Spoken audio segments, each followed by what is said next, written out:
Hello and welcome back. In this video, we're going to be talking about factorising a difference of two squares. Now, if you remember in our last video, I talked a little bit about factorising binomial expressions, in particular um, at the very start, and that we would come up against something called a special product, okay? This is almost a bit of a precursor skill for factorising what are called monic quadratics. I won't worry about that today, but essentially what I'm going to get you to think about is you are factorising things that are in this form, remembering that factorizing is to add in brackets. If you've done the expanding version of this, you'll remember that we ended up with removing brackets and noticing a pattern of where we square whatever the first thing is in the brackets, okay, which is the x, and then we subtract whatever the last thing is in the brackets, which is a 3 squared, okay? Hence why it's called a difference of two squares. Okay, you'll remember the chant that I talked about, where it's square the first minus square the last. So what I want you looking for today is I want you looking for things that are in the form where we have something squared minus something squared. You need to be looking for that particular form. Then it's not always going to necessarily be easy. You need to be looking for nice square numbers, and sometimes it can be downright nasty to look for when we involve surd expressions. Okay, but I'll show you one of those examples. Okay, so we're going to be walking through this particular example here where we go and reverse the product to end back up at the original. Remembering this particular formula here. Okay, so you'll notice this is our unfactorized expression and this is our factorized expression with brackets included. Okay, this would be something to have next to you as we move throughout the video, just so you can keep referring back to it if you're going to be forgetful. Okay, so now we're going to fully factorize our expressions as we go along. Here's our first one, okay? First and foremost, factorize the following. We have an x squared minus 25. Now you'll notice straight away we can see an x squared in here. That should be your hint that perhaps we might be doing something with a factorization of a difference of two squares. You should always try and factorize common factors first before you approach this. So you'll see we've got an x squared here and we've got a minus 25. There's no common factors between them, okay? So we've tried the common factors, we're now going to move on. For the first couple of times that you do this, I encourage you to write it by showing what do you square to get x squared, and that is x all squared, minus what do you square to get 25, and that is 5 squared. So now you can see, okay, based off of our pattern, that you're going to have an a squared minus a b squared, but this is just your a and b pattern, okay? Going to your next step, you'll remember that we're aiming for this particular expression here. Okay, so I've given you an a squared, I've given you a b squared, but our a and our b are just x and 5. So we end up with x plus 5, x minus 5. So it's the first plus the last, and then it's the first minus the last as a binomial expansion. Okay, all right.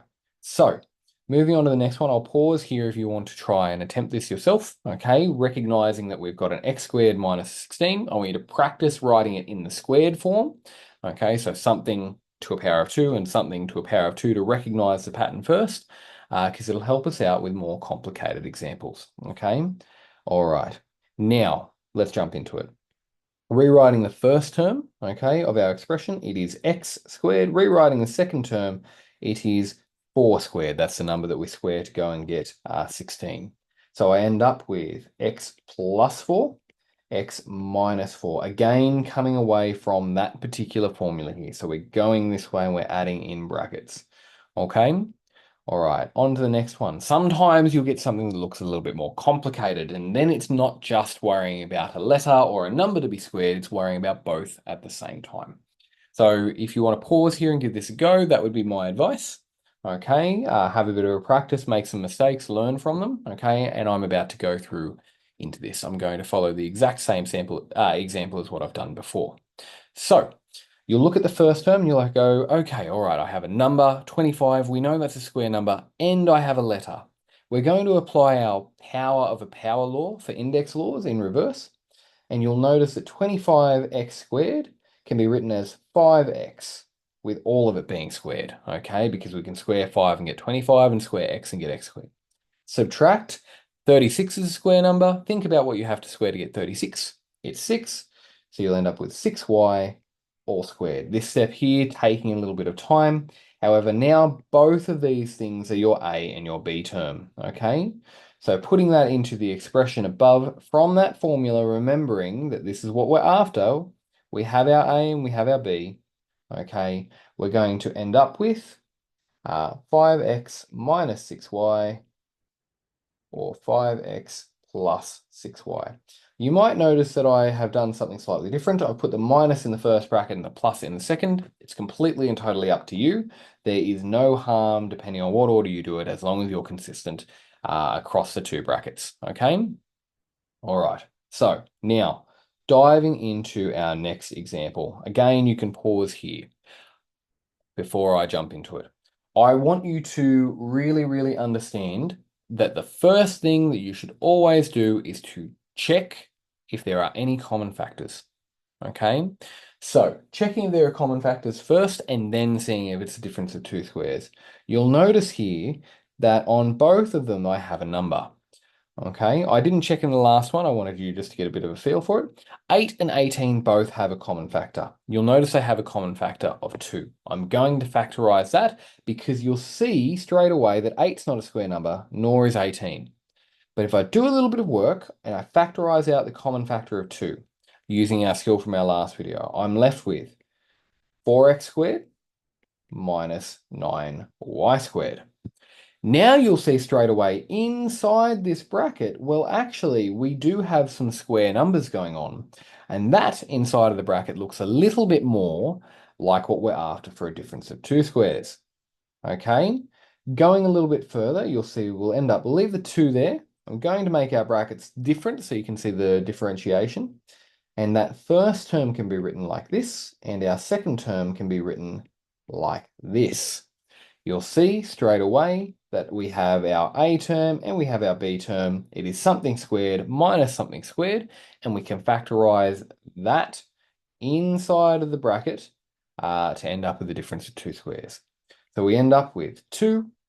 I'll leave the big bracket here for a moment, but I'll show you that you can rewrite it slightly differently. Outside of 2x plus 3y, bracket, 2x minus 3y, okay, bracket. Now, this bracket around the outside doesn't need to be here because it's just compensating for the 2 times everything in there. So we can actually ignore it. It is a redundant bracket. We can get rid of it, we'll put it there, and now we can actually just write our 2 right up close against the bracket there. Okay, and that's still assuming that it is 2 times everything in there. So remember, common factors first, then go for difference of two squares from there on out.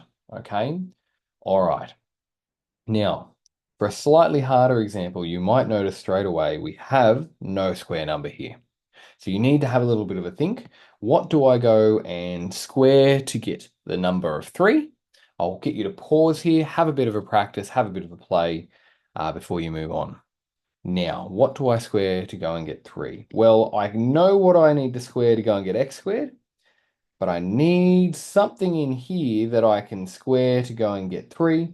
And the answer should be the opposite of a square, which is a square root, because they're inverse operations. So it is the square root of 3 that I need to go and square. These are the examples that I was talking about that you can sometimes see hidden as a little bit of a nastier exercise when you need to factorize. Okay, so factorizing here, you end up with the expression x plus root 3, x minus root 3. And this will become more apparent why we do this a little bit later on once we hit quadratic equations. Okay, all right. Then you get to the final example, which are a little bit harder as well, that you need to unpack that have a little bit more inside of them. You'll notice here we have something squared. It's x minus 4 all squared. And here we also have something squared. So I'll help you understand what's going on here first. You can have a practice now, make a pause, give it a go, and see if you end up with the same answer as me, but I'm going to dive into it, okay? So our first term in total is x minus 4.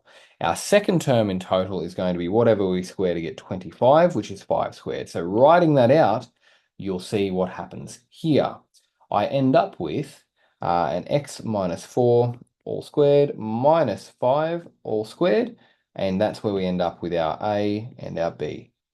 Going a step further, okay, we know it's something squared minus something squared, but the whole term of A minus B, the whole term of x minus 4 needs to be in there. So now when I write it, I'm going to do a bigger set of brackets so I don't make a mistake.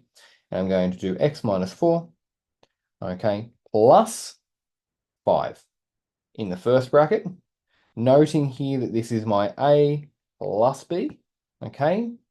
And then in my second bracket, I'm going to use x minus 4 minus 5. Now you might be thinking, do I need to go and use brackets? The short inside of those brackets. Yes, you must, particularly if this second term that you are subtracting has multiple things inside of it, because you need to make sure that you apply that negative to expand the bracket out. It's a very, very common thing to be cautious of. Now you just tidy up the insides of each bracket and you go, okay, well, minus 4 plus 5 is going to become positive 1. So x plus 1 in this first bracket, and then minus 4 minus 5 will become negative 9. So in the second bracket, we're left with the x minus 9. And that's your fully factorized version. Noting that this is a little harder to check if you are right, because if you expand that, you're not necessarily going to get back to that exact form nicely. So if you're really worried, you can expand this and expand that.